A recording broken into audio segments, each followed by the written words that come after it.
د الله کتاب د چا خدمت ته محتاج نه دی. که یو عالم وایي چې یاره زه د الله د کتاب خدمت کوم نو ګنې زه دا ډېر لوی کار کوم، زما نه بغیر بل څوک نشي کولی. یا یو عالم وایي چې یاره ما خپله زندگی وقف کړې ده او دا ما ډېر لوی احسان کړی دی او زه د الله د دین خدمت کوم.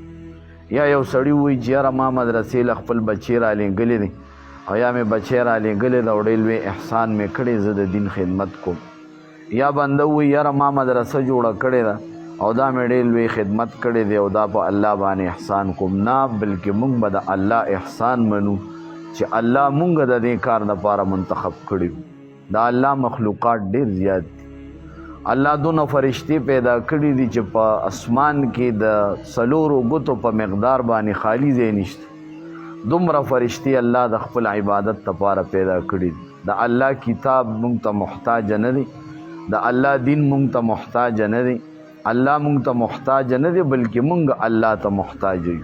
نو الله دې په مونږ باندې داسې حالات نه راولي چې مونږ په دې لوی نعمت باندې د الله ناشکري وکړو.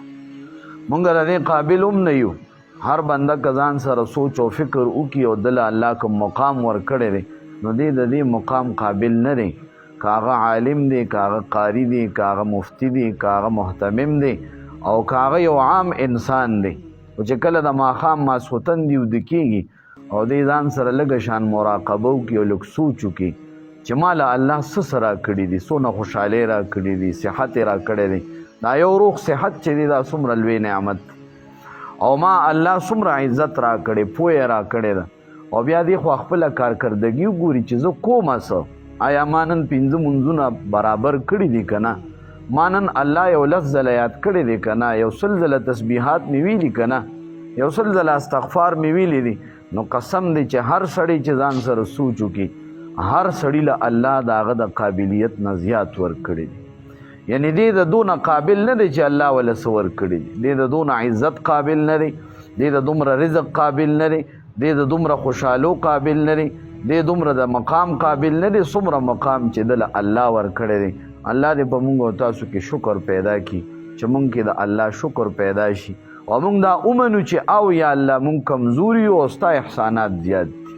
دا د کامیابۍ علامه ده. نو دا دین چاته محتاج نه دی. لکه یو بادشاه دی او بادشاه ځان سره یو سړی مقرر کړی دی په خپل دربار کې د خدمت دپاره، یا یې ځان سره ودرولی چې ته ما ته به بوزې وخه، ما ته هوا کوه، یا ته زما پیزار صفا کوه. اوس دا به کمقل سړی وي چې دی په بادشاه باندې احسان کوي چې بادشاه زه خو ډېر تکړه سړی یم، ولې زه ستا پیزار صفا کوم، زه ستا خدمت کوم، زه چې دی نو تاله مې وخت در کړی دی. بادشاه بوله یو لته ورکړي چې لاړ شه، زما تا ته څه حاجت دی، ما سره خو کروڑونه خلک نورم دي، دا خو د باندې ما احسان وکړو چې په دې کروڑونو خلکو کې مې ته منتخب کړې او ځان سره مې جوخ کېنولې. نو دا د الله انتخاب دی چې الحمدلله مونږ او تاسو الله د دین د خدمت دپاره مقرر کړي او سلک شان ټوټه پوټه خدمت کوو. دا د الله احسان دی، دا د الله پیرزونه ده، دا د الله کرم دی. مونږ د دې قابل نه یو، الله هم د دې نعمت نه محرومی نه. او چې کله مونږ په دې خبره باندې پوه شو نو مونږ به بیا په حقیقت کې د الله د دین خدمت کوو.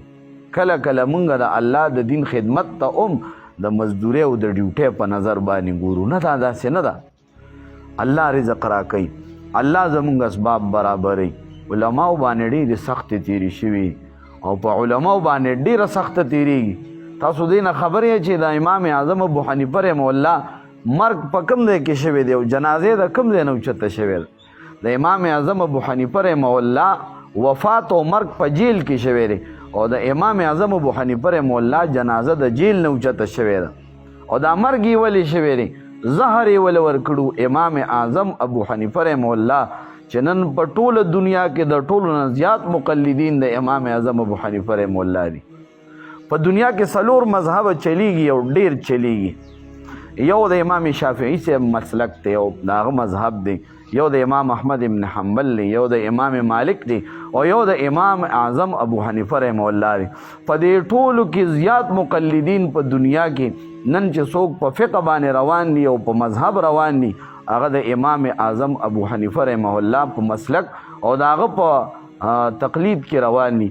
او د امام اعظم ابو حنیفه رحمه الله جنازه د جیل نه اوچته شوې ده او په جیل کې په زهر خوړلی دی ولته وفات شوی دی. امام احمد رحمه الله بوډاو شیخو په مسله د خلق القرآن کې د خلیفه د طرف نه کوړې خوړلی دي، کوړې په سپینه ګیره باندې د دې دین لپاره خوړلی دي.